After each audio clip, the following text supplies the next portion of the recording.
అన్న మీరు ఎవరు కోటేస్తారు? అది పొట్టి పెరిగి మెదక్ డిస్టిక్ మెదక్ అది. మేదక్. నేను రేవంత్ రెడ్డి ఫ్యాన్స్ ని. రేవంత్ రెడ్డికి వేస్తాను. కొన్ని కాంగ్రెస్ తప్ప మరి కేసీఆర్ కి ఏ వాళ్ళకి ఓటు అక్కడ లేదు. మరి మేదక్ అంటే రఘునందన్ బాగా ప్రచారం చేయబట్టి రఘునందన్ వేరే పార్టీలో బాగుండు, బీజేపీ వచ్చినా బాగలేడు ఇప్పుడు. అంతే ఆయన అన్న పుట్టి బాగున్నాడు. అన్న ఒక రాజకీయ పరంగా బాగుండా, వ్యక్తి మంచోడు, చాలా మంచోడు. అలా కాకపోతే ఇప్పుడు పార్టీ అయింది చేస్తా రఘునందన్ చేసే పని చేయండి కాదు. సరే, కాకపోతే ఇప్పుడు రఘునందన్ కూడా మంచివాడు, రేవంత్ రెడ్డి కూడా మంచివాడు. ఇప్పుడు గవర్నమెంట్ వచ్చినాక బాగా మార్పులు వచ్చినాయా? మంచిగానే చేసిండు. మా ఆయనకి పింఛనే రాలేదు. ఆ పింఛన్ చేసాడేమో వేస్తాం అనుకుంటున్నాం కానీ పింఛన్ ఇస్తేనే వేస్తాం, లేకుంటే ఇక నువ్వేమన్నా సరే అమ్మా మేము బతుకు పెయి తిరుగుతుంది. అన్నం లేక పొద్దుగల పోయినాము, ఇళ్ళ ఏ పని చేపిస్తే ఆ పని చేస్తాం, వస్తాం. టిఫిన్ పెడతారు, ఇష్టం ఉంటే అక్కడ ఉంటే పెడతారు, లేకపోతే ఇప్పుడు నీళ్లు కానీ కరెంట్ కానీ అప్పుడు మంచిగా ఉండేనా?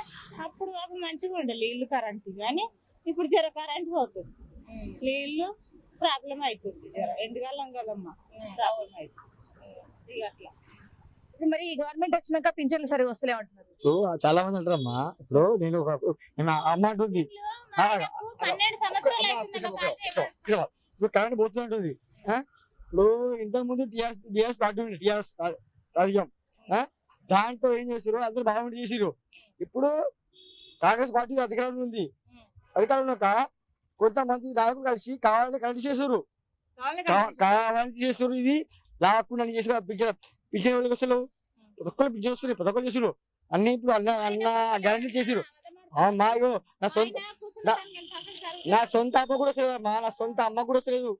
మాటను కూడా చేసి కూడా చేయలేదు. మిగతా మధ్యలో ఉన్న వాళ్ళు చాలా మంది చేసిరు. అట్లా మనం ఏమనుకోవద్దు, ఆ పార్టీ పడి. కాకపోతే 70 సంవత్సరాలు 70 సంవత్సరాలు కాంగ్రెస్ పరిపాలించింది, కానీ ఇట్లా బతకలేదు పేదోడు. ఒకటి రాజకీయంగా సెంట్రల్ గవర్నమెంట్ కానీ స్టేట్ గవర్నమెంట్ కానీ కేసీఆర్ టీఆర్ఎస్ బీజేపీ వచ్చినాకనే ప్రతి ఒక్కటి వ్యవస్థ మారిపోయింది. రైతులు కూడా మారిపోయింది. అప్పుడు కొద్ది కూలీలు ఎక్కువ ఉంటే ఇప్పుడు పెద్దలు తాతలు బుత్తలు సంపాదించి అమ్ముకొని కారం తిరుగుతురు.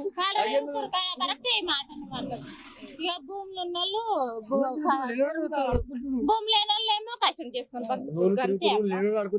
మొక్కలు అమ్మవి